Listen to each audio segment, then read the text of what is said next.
Hello, all. Let's see if we can get this one to kind of work. Last one I was trying to get just was not happening. But it looks like we are live. So welcome. I am Tara, and you are watching Courageously Living for the Soul.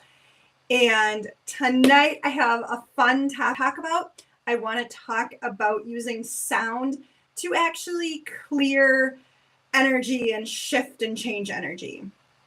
And one of the things that I want to mention first, which kind of actually leads really well into our topic tonight, is there is so much energy that's just kind of at this like bubbling over point. And you might be feeling it, you may not be, but it's in our individual lives, it's in our collective.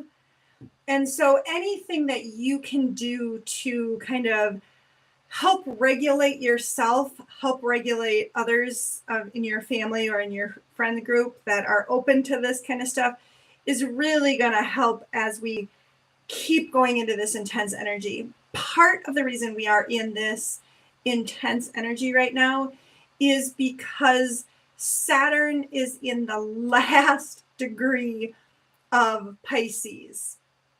And it's been there for a couple of years, and then it's going to move into Aries, the beginning of the zodiac, the start of something new. And Saturn is about structures and boundaries, and what we perceive is limitations and possibly not limitations. And when it's in Pisces, it's really cloudy. It doesn't quite understand it, because Pisces is like, boundaries? But what boundaries are you talking about? I'm water. I'm everywhere. I can go anywhere. I have no boundaries. And so with this last kind of critical degree, it's really trying to like disintegrate some of our structures in our personal lives and in our collective, and it's worldwide collective too. So I didn't want to get too much into astrology. I'm not an astrologer, but that is a really big thing right now. And it really can be impacting a lot of us. So sound healing, one of the things that you can do to shift the energy, to change it, is sound or music. Now, I'm going to kind of talk about some more traditional music instruments that are very prevalent in the spiritual community. And I'm going to also talk about how you can do it at home without any special thing. I am really, really passionate about saying do what works for you. You don't need special equipment or anything. Now, sometimes, I love to bake. I love to cook. So sometimes, yes, it's more helpful to have a special kitchen gadget, a mixer, a food processor. But there's creative ways that you can do almost anything without those either. Is it sometimes harder? Yeah. But use what you have right now is what I'm saying.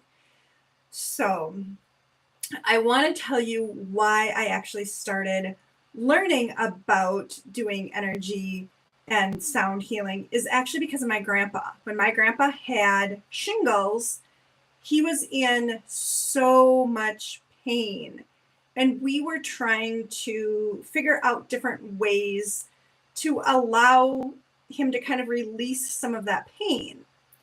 And one of the things that we found out was when he would always sit in his same chair, he would be sitting in that energy of pain. And then it just kind of kept building and building over time. And so we actually cleared his chair that he would always sit in. Actually, we did his chair, we did his bed, and we did his shower. Those are the 3 places that people tend to let their guard down and really let their pain be visible to them. And it can be emotional pain, it can be physical pain, it can be spiritual pain, but those are the 3 places typically in your house that you're willing to be that vulnerable. So what we did, this is a Tibetan singing bowl. And typically you would go, and I'm not going to, because the mic is going to go absolutely crazy with all these sound things today, but typically you would kind of go around this way to actually get the sound. And you can even hear it a little bit. But when we cleared his chair, what we did is we actually, and I won't do it because of the mic, but we hit the side of the bowl to make it have a tone. And then we went all the way down the chair. And what's really cool about using like a singing bowl like this is it will change tone where there is stuck energy or pain energy. And when you're clearing kind of objects like a chair or a bed, you can kind of keep doing it to keep trying to get that tone to go keep the same tone that it's going all the way down. Now, if you don't have a singing bowl, because a lot of people don't, you can use something else you have in your house. You can do it with a pan and hit it with a wooden spoon. You can kind of hear that little bit of a tone that I even hit just with my hand. So metal works really good for this kind of clearing. And so like if you were on like the bed, for example, if this was your bed, again, you would hit your side of your bowl and just kind of go like this all the way down the bed. Your shower, you're just going to start as high as you can reach and go all the way down. And you can do that until it's clear and set your intention that you are allowing this energy to break up. And it's for the highest and best level of good for whoever you're doing it for. If you're doing it for yourself, then it's you. And the other thing that I just recently learned that I absolutely love is one of my mentors always says, for the betterment of all. Because she's taking that beautiful intention and feeding it back to the collective and saying, this is something that is going to work energetically for everybody if we work on doing our individual pieces. So that is the Tibetan bowl. And it is great to have that singular tone. Another thing that will actually keep a tone pretty well for you is just a chime. You can get like one like this or one that's 3. I actually don't have that out right now. But this will hold a similar tone all the way down so you can really hear the difference. And again, you can just hit it as hard. And again, when you're not on a mic, you can hit it a lot harder. But I don't want to blow anybody's ears out or my own mic. One of the things that some people in the community like, I have a set, I just don't particularly like them as well. But these are a Tibetan or Indian chime, I believe that they are. And how you would do these, is you're going to hold your string up and you're going to hit them together. And this is also, you'll see this in even some like Catholic masses and stuff, some version of this. But again, it's clearing the energy. It's shifting the energy. So also something that you can use. I personally find that this tone is harder for me to hear if I'm listening for the tone. But that said, I also have a lot of issues with tone, even names and even just words. So it just truly might be me on that one. But the other one that I want to talk about is, okay, so these are more traditional spiritual sound makers. They all have individual things that really they're better at, and you can use any of them to clear. You can also use a drum and just kind of beat it all the way down, again, the chair. So you're just breaking the energy. Don't have any of those? Here are some pumpkin seeds in a glass jar. There's a rattle for you. You're not going to hear a different tone on the rattle, but it's going to do the same thing. It's going to break your energy up to allow it to move, allow it to shift. Super, super simple. See, you can get different sounds in it. And this one I actually can do without it killing my microphone. All you're trying to do is get something where the energy is breaking up. Now, one of the other things you can do, you won't hear any difference at all, but you can play music.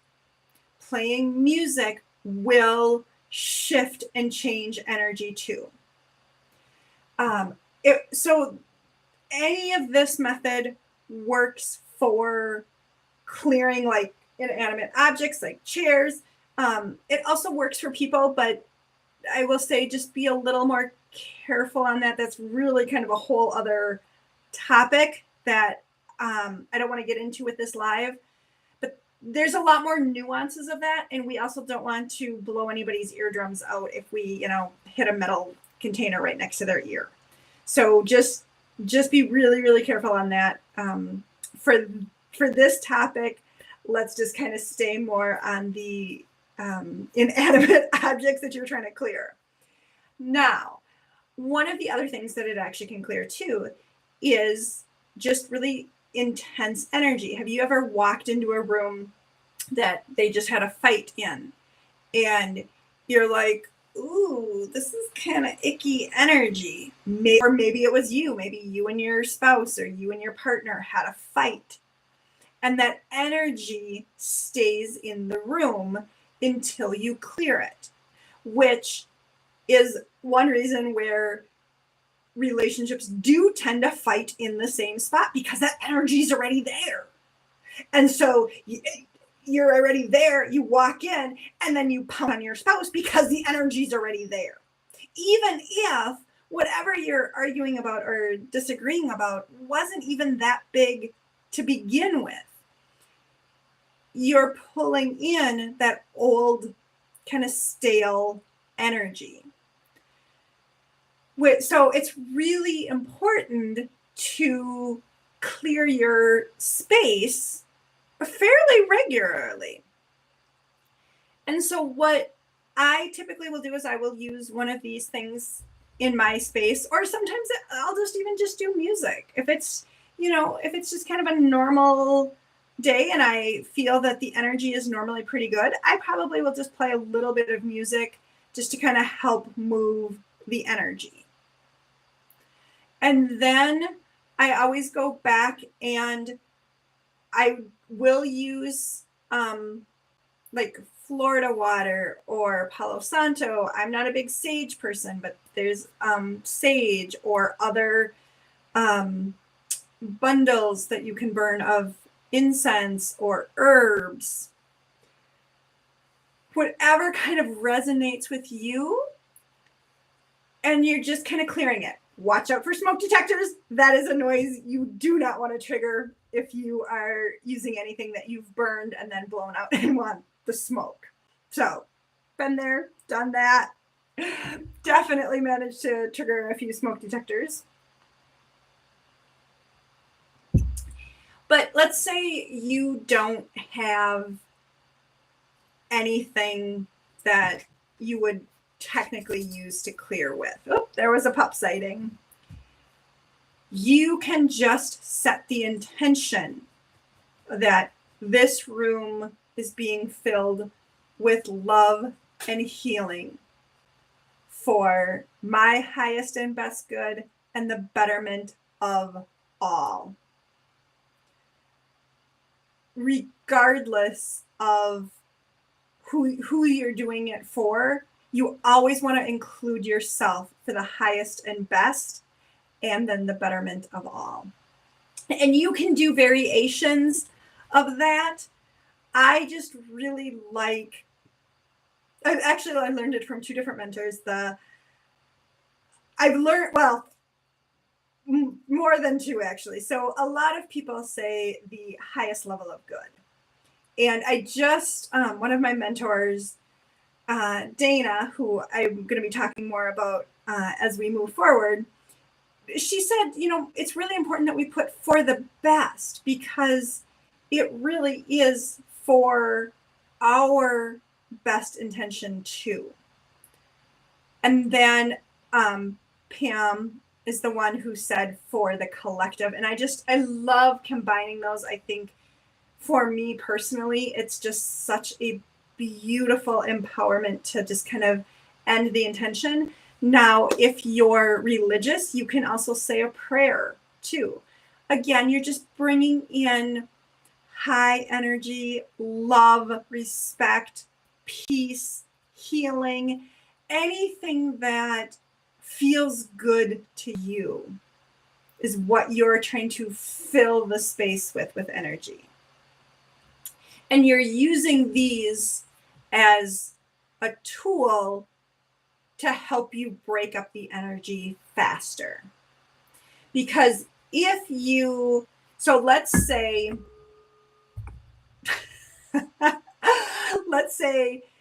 your partner had a fight and you go in and you say, I want to clear the energy. I want this room to be full of love. That will work. And it's just going to take a little bit longer to try to puff your energy up to really fill the space, unless you're really, really good about just clearing the energy verbally. So what you're doing with this, what you're doing with a pan, what you're doing with some pumpkin seeds, is you're helping that energy break faster for you so that you can have it go a little bit faster and easier for you, so that when you actually are breaking that energy, you're not having to work as hard at trying to create something to say.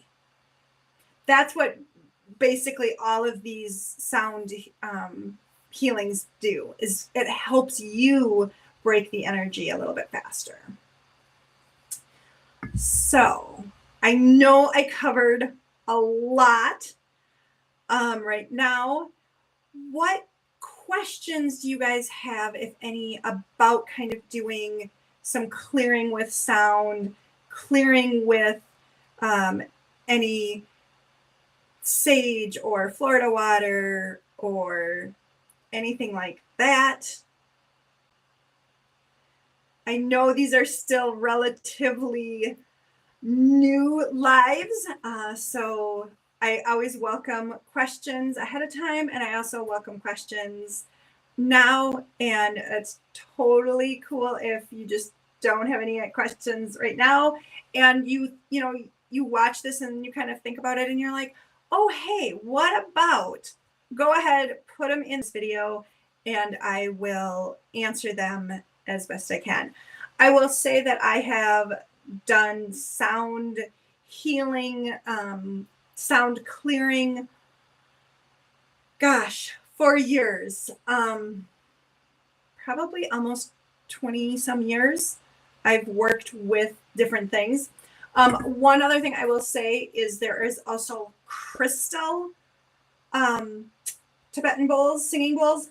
Do not whack those on the side. Those will shatter.